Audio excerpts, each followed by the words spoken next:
SER Podcast.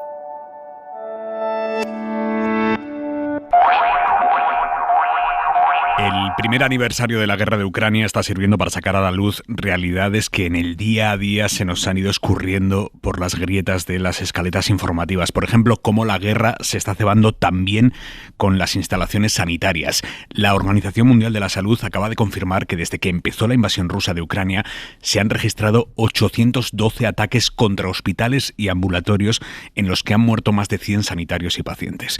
Nos vamos en directo a la capital de Ucrania, a Kiev. Ahí está Ángeles Barceló. Ángeles, buenas tardes. ¿Qué tal? Buenas tardes, Aimar. Acabáis de llegar a la capital desde Lviv, que es la gran ciudad ucraniana más cercana a la frontera con Polonia, donde habéis emitido hoy por hoy esta mañana. En este recorrido por Ucrania que estáis haciendo, Ángeles, ¿qué te estás encontrando? Primero nieve, está nevando, Aimar, aquí en Kiev, y un recorrido que tú conoces en tren largo que une estas dos ciudades como une a todo el país. Sigue siendo el ferrocarril lo que vertebra a este país, pero sobre todo, Aimar, aquí lo que uno se encuentra es la sensación de mucha gente de que tienen la vida como congelada, ¿no? Tanto los que se quedaron aquí como los que salieron en esas oleadas de refugiados que todos recordamos y las que no vemos, porque nos contaba esta mañana un representante de ACNUR que las salidas de este país se siguen contando por miles todos los días. Vidas como en suspenso, con un futuro del todo incierto, y los que están fuera, las que están fuera, sobre todo, con una especie de sentimiento de culpabilidad que no las abandona. Mira, creen que deberían estar aquí viviendo lo mismo que los que se quedaron, lucha contra ese sentimiento, y en el caso de Olena, que vive cerca de Madrid, con la que hablábamos esta mañana en el Hoy por Hoy, su vida gira en torno a sus hijos de 12 y de 6 años. Se fue de Ucrania, dejando además a su marido aquí dentro, y sigue viviendo fuera precisamente por ellos, por los niños. Pero eso lo que estoy viviendo no es una vida. Me sentiría mucho mejor, creo, estando en Ucrania. Lo que me hace pensar, a ver, si lo estoy haciendo por mí o por mis hijos, pues sí he optado por mis hijos, para que puedan tener este periodo de tiempo más peligroso de una manera normal, o sea, para que puedan tener una niñez sin avisos de bombardeo, sin estar allí en los sótanos. Pues es que he aparcado mi vida un poco. Y Mariana es una ucraniana que lleva tiempo viviendo en la Costa del Sol, lleva tiempo también ayudando a los soldados que luchan en el frente desde 2014, desde el año que para la mayoría de ucranianos empezó esta guerra. Dice que en el último año han hecho falta brazos para mandar ayuda, y ella, a pesar de todo lo que hace, dice que también está aprendiendo a no sentirse culpable. Y son también los que siguen allí los que me enseñaron a seguir viviendo, a no sentirme culpable por estar bajo el sol del Mediterráneo, y entender una cosa muy importante, que no tiene sentido esperar que lleguen los mejores tiempos, que tenemos que vivir hoy, que tenemos que seguir ayudando y tenemos que aportar y creer en nuestra victoria. Son algunos de los testimonios con los que hemos hablado hoy desde Lviv, la última ciudad ucraniana, como tú decías, que muchos de los refugiados pisaban antes de abandonar su país. Mañana, Aimar, vamos a estar en el escenario de una de las peores matanzas de esta guerra. Yo creo que todo el mundo la tiene en sus retinas, los cadáveres en esa calle de Bucha, esa fosa común de Bucha, esa salvajada, exactamente, y en la localidad que protagonizó una, yo creo, de las imágenes más icónicas, Irpin, el lamentablemente famoso puente de Irpin. Ángeles, te escuchamos esta noche, gracias. Hasta luego. Vamos ahora con el resto de la crónica del miércoles, pero antes el tiempo. Jordi Carbón. Buenas tardes. Mucha atención a partir de esta madrugada con la cota de nieve. Se va a situar en prácticamente todos los niveles de la cordillera cantábrica, de Castilla y León, también en el interior del País Vasco, Navarra y La Rioja. Será un poco más alta en los Pirineos. La nevada será especialmente intensa al este de Castilla y León y en la Ibérica, así como en la cordillera cantábrica. Y mañana a última hora, tormentas que descargarán con intensidad entre Aragón y Cataluña. En el centro y sur de la península, también en los archipiélagos, más sol que nubes, con temperaturas bajando en todo el país, pero donde luzca el sol, el ambiente durante la tarde todavía será suave. Y hay media hora 25 deportes. Gallego, buenas tardes. Buenas tardes, días de Champions. Se juegan los dos últimos octavos de final, partidos de ida, Leipzig, Manchester City e Inter de Milán, Oporto. Y luego escucharemos también a Xavi en la previa del partido de 16avos de la Europa League, United-Barça, 2-2 en la ida, y a Sampaoli, el PSV Sevilla, con 3-0 de ventaja para los sevillistas. Empieza ahora 25. La gran pregunta cuando se cumple un año de la guerra es ¿hasta dónde va a llegar China en su apoyo a Rusia? Esta es la pregunta. Esto es lo que va a condicionar todo el mapa internacional. Hoy se ha producido una reunión muy relevante en este sentido. El ministro de Exteriores chino ha viajado a Moscú a reunirse con Putin. Hace unos días estuvo en Washington reunido con el secretario de Estado de Biden y después de aquella reunión el secretario de Estado estadounidense Blinken salió diciendo que los chinos se preparaban para enviar armas a Rusia, cosa que sería un giro peligroso en esta guerra. Hoy el ministro de Exteriores chino, reunido con Putin, no ha confirmado en público que vayan a dar un paso así, pero sí ha advertido al mundo de que las relaciones entre China y Rusia han resistido lo que él ha llamado la presión de la comunidad internacional, es literal. Informa para la SER desde Moscú, Javier González Cuesta. Un día después de su mensaje a la nación, el líder ruso ha recibido un empujón anímico tanto de los suyos como de fuera. Putin y su ministro de Exteriores recibieron al jefe de la diplomacia china. Wang Jin les entregó las propuestas de Pekín para acabar con la guerra, aunque Moscú no ha querido revelarlas. El enviado chino echó un capote a Putin.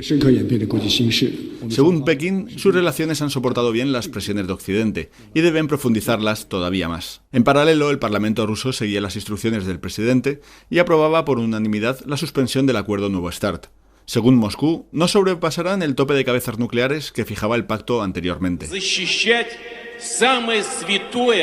Además, Putin se ha dado un baño de masas que apoyan la guerra. En un estadio a rebosar y rodeado de símbolos de la invasión de Ucrania, Putin ha exigido unidad a los suyos para defender lo que ha considerado más sagrado en esta vida: la familia y la patria. Gracias, Javier. Putin saca músculo diplomático con China, mientras en paralelo Joe Biden se ha reunido en Polonia con los líderes de los 9 países del este de la OTAN, que son los que están más cerca geográficamente de Rusia. We will defend literally every inch of NATO.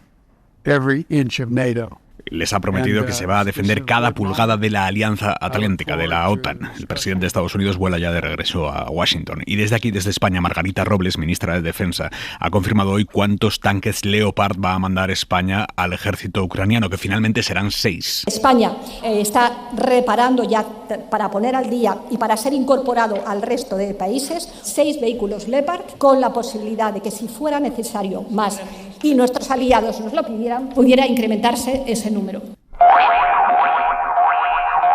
En la misma semana en la que se cumple un año de la defenestración de Pablo Casado, hoy han comido juntos Feijóo y Casado. Una comida que Feijóo ha querido que se conocieran. Ha convocado a Casado a unos metros del Palacio Real, en uno de los sitios más turísticos, más transitados de Madrid, así que quería que se supiera que ha comido con Casado. Comida en el aniversario del pulso que Casado echó a Ayuso a cuenta de las facturas del hermano de Ayuso. Ha sentado a cuerno quemado en el entorno de Ayuso esta comida Feijóo-Casado. Mariela Rubio, buenas tardes. ¿Qué tal? Buenas tardes. Sí, la cita entre Feijóo y Casado, según confirman fuentes de ambos equipos, se cerró en los días posteriores a la celebración de la intermunicipal del PP en Valencia, es decir, a principios de febrero. Fue en este acto cuando la ausencia de Casado en el partido se hizo particularmente notoria tras la foto conjunta de Feijóo, Aznar y Rajoy. Casado y Feijóo retomaron entonces los contactos y hoy se han visto en un céntrico restaurante de Madrid. Según fuentes de Génova, Feijóo y Casado tienen una relación fluida y la comida, es textual, se enmarca dentro de un clima de normalidad y respeto mutuo. En la Puerta del Sol, sede del gobierno madrileño, las cosas, sin embargo, se ven bien distintas. Ayuso vuela hoy de vuelta a España desde Londres y aunque oficialmente no comentan el asunto, en el entorno de la presidenta no ocultan su malestar. Dicen que haberlo hecho hoy, precisamente hoy, supone restar valor al hecho de que Casado intentó destruir a Ayuso y que eso nunca tendrá marcha atrás. Añaden esta frase: es una deferencia inmerecida con alguien que estuvo a punto de llevarse por delante al partido. Un partido lleno de gente de bien. Deje ya de molestar a la gente de bien, deje ya de meterse en las vidas de los demás.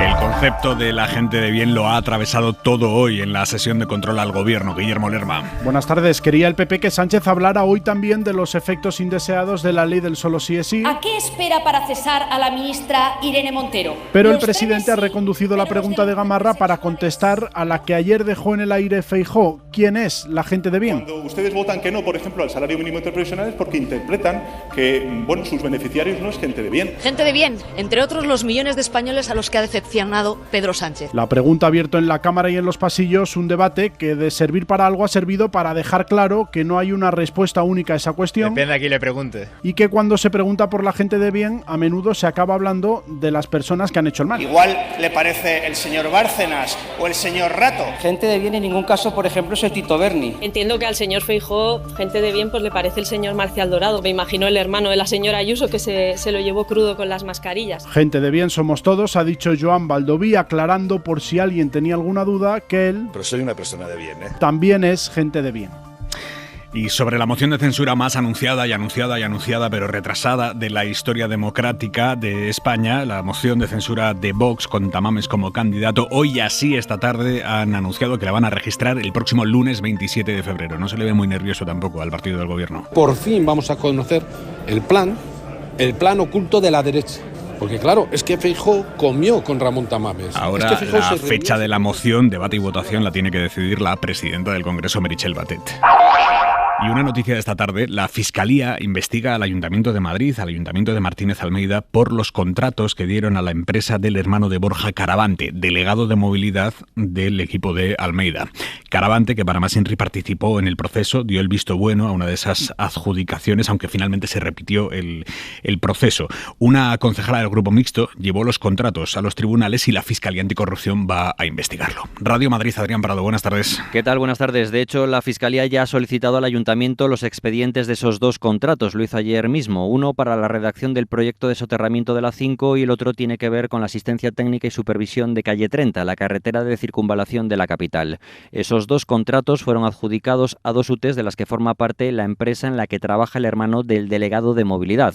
La Fiscalía abre ahora diligencias tras la denuncia de la concejala del Grupo Mixto, Marta Higueras. Esta denuncia va dirigida contra el señor Almeida, contra la señora Inmaculada Sanz y el señor Caravante y la directora general de movilidad, que habrá que esperar a que estas diligencias finalicen para conocer su alcance. Lo que sí es evidente es que con toda la documentación que hemos enviado a la Fiscalía, pues la Fiscalía ha entendido que hay indicios para abrir esas diligencias de investigación. Fuentes municipales niegan que se esté investigando al alcalde o a ninguna persona del equipo de gobierno. Insisten en que la Fiscalía está siguiendo el procedimiento habitual ante una denuncia en la que no se ha aportado el expediente cuestionado, como en este caso. Es decir, se han limitado, aseguran, a pedir información sobre el asunto. Y en Salamanca, el Partido Popular sigue enredándose con el Congreso Provincial. Un congreso que, como saben, una jueza ha obligado a convocar porque llevaba 2 años retrasándose, con un pulso de fondo entre los afines a Fernández Mañueco, que son los que controlan el partido, y la corriente crítica.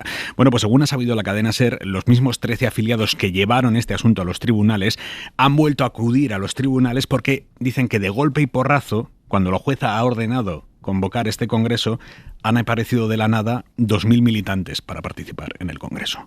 Los afiliados sospechan que son afiliaciones fraudulentas.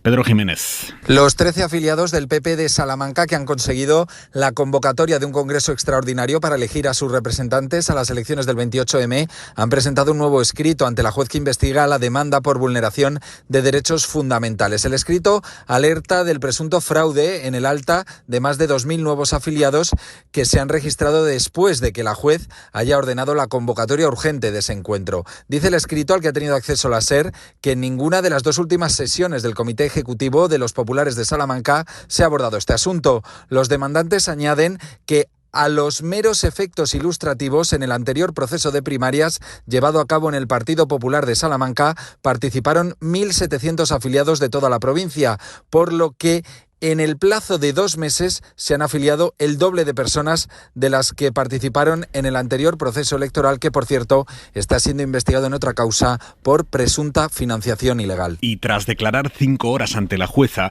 ha quedado en libertad con cargos el exdiputado del PSOE Juan Bernardo Fuentes, acusado de ser el cabecilla de una red dedicada a extorsionar a empresarios del sector ganadero. Ha quedado en libertad, pero a esta hora conocemos que la jueza discrepa con haber tenido que ponerlo en libertad. Lo que pasa es que la Fiscalía no había pedido el ingreso en prisión provisional. Pedro Murillo. Así es, Aymar, discrepa de una forma muy contundente. María de los Ángeles Lorenzo Cáceres ha hecho público un extracto de su auto en el que se opone claramente a lo expresado por el fiscal anticorrupción en esa vista, como bien dices, de más de 5 horas, al entender que sí existe peligro de destrucción de fuentes de prueba, dada la posición del exdiputado en las islas, su vinculación con la política desde el año 1994, sus distintos cargos políticos y sus amplias relaciones. Cabe recordar, Aymar, que el exdiputado Bernardo Fuentes Curbelo ha salido con cargos de cohecho, falsedad, blanqueo, tráfico de influencias y pertenencia a banda criminal, y que es uno de los principales cabecillas de esta trama en la que están involucrados varios empresarios. Pedro, gracias. Un abrazo.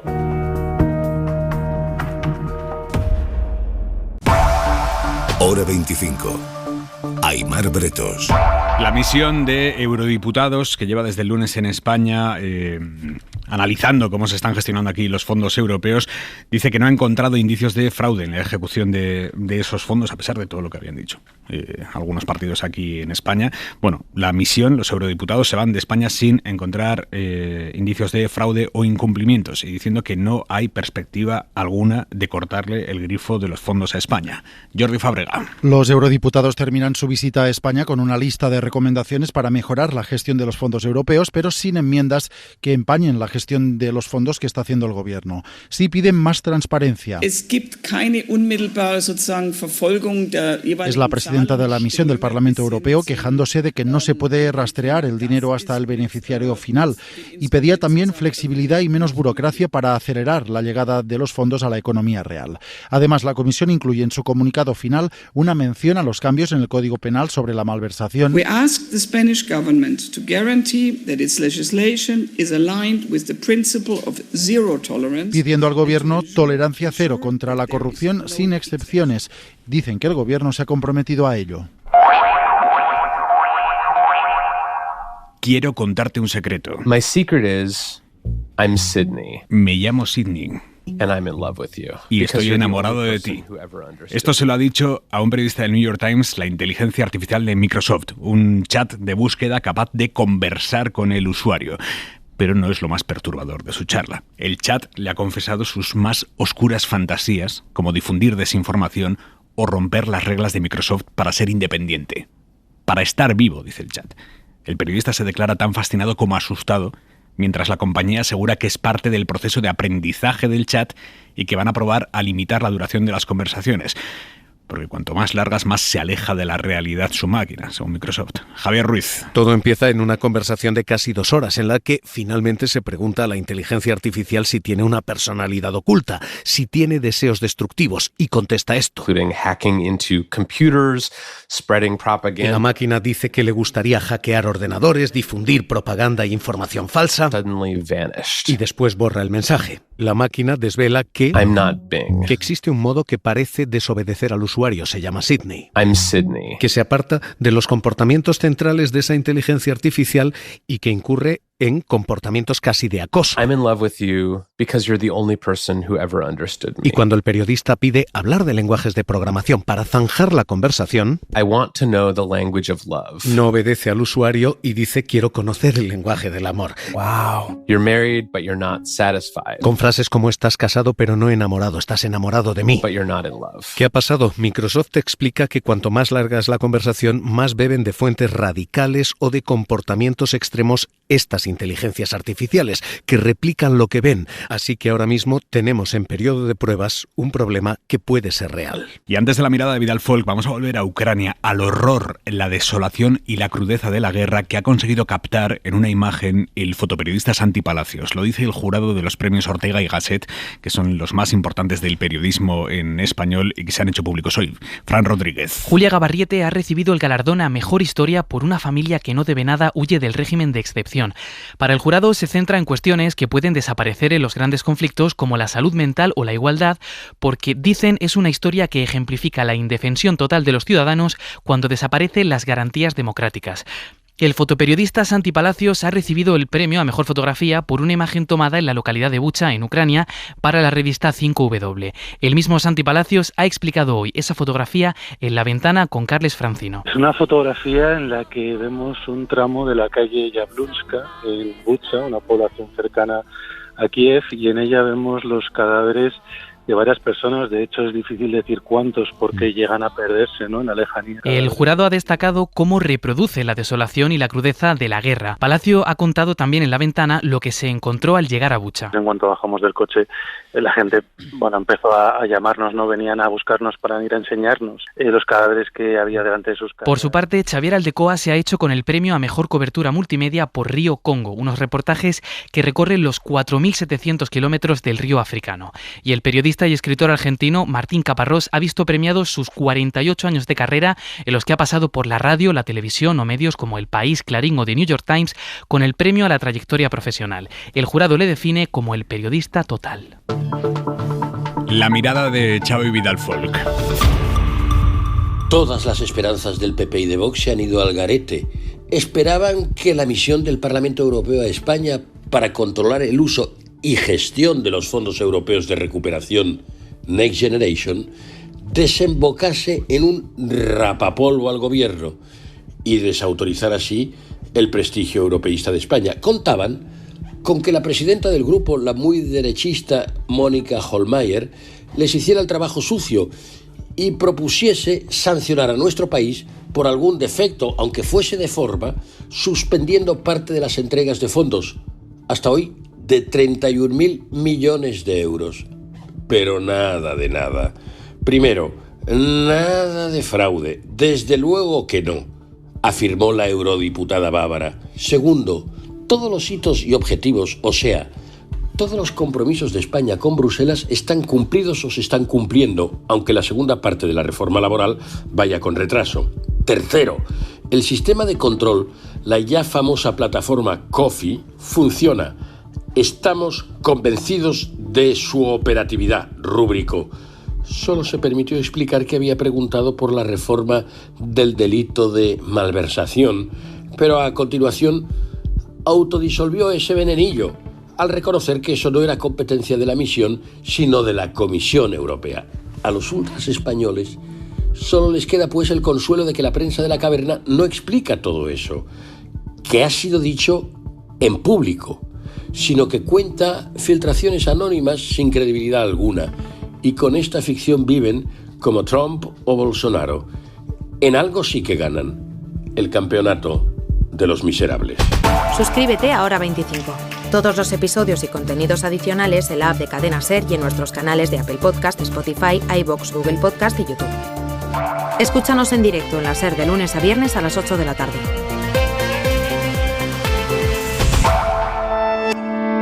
Cadena SER. La radio.